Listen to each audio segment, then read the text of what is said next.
Okay, thanks for checking out my YouTube channel, Robert's Video Machine. Don't forget to subscribe and give me a thumbs up on the video. I really appreciate it.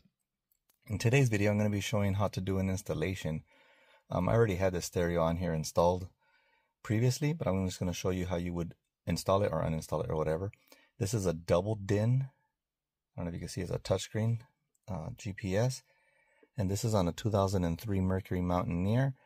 But the compatible vehicles are Ford Explorers and then also the Lincoln Aviator. And I'll put the years and all that on there. And other vehicles should be very similar. So on this case, I don't know if you can see here, I already have it loose, but you take off this part here, which exposes the stereo and the back.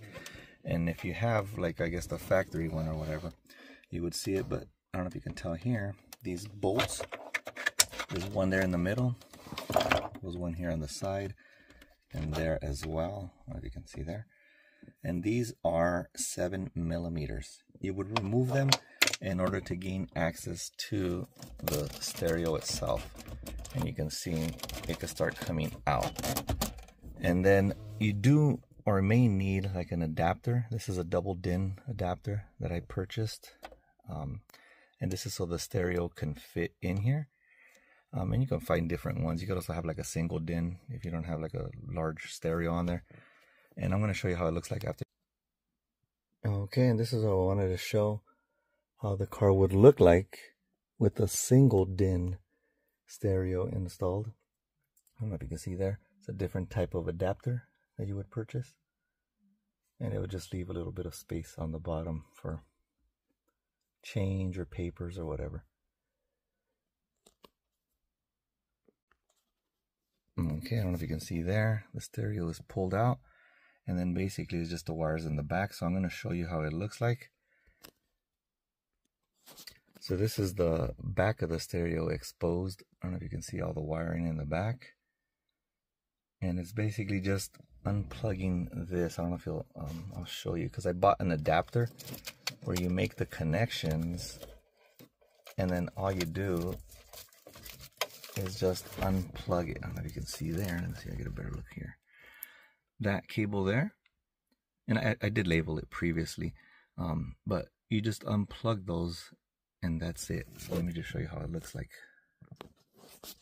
Okay, and as you can see here, I already unplugged it from there, and I'm trying to get this adapter off. This is the one I bought, and where you match basically all the cables that go to the same color.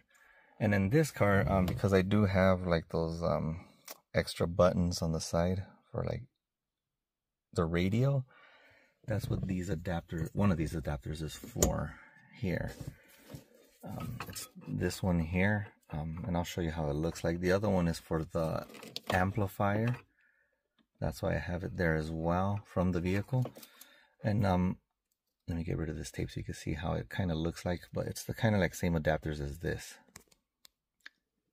Okay, and this one here was from the wheel controls, the steering wheel controls. And you basically just have to match where the cables are in the back to the corresponding cables from the vehicle for each button. And then depending on the radio, in my case, the radio, you just assign the button. So that's how the adapter looks like. You just have to unplug it. And as you can see there, that's how it is unplugged.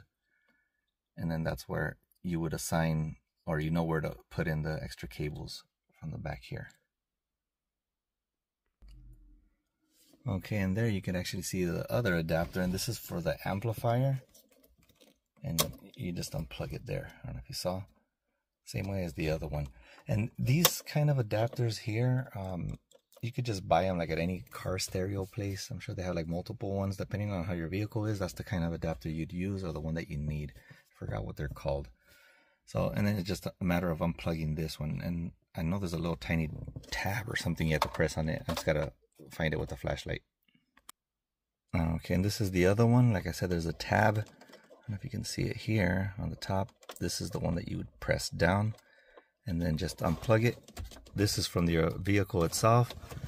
And then this is the adapter that I purchased. So I could connect the aftermarket stereo to the factory stereo. So then you just do everything basically in reverse to install whatever type of stereo you need. So I hope this video helps. If you have any questions or comments, let me know. I'll get to them as soon as I can. Don't forget to subscribe. Give me a thumbs up and like the video. I really appreciate it. And thank you for watching Robert's Video Machine. Thank you very much.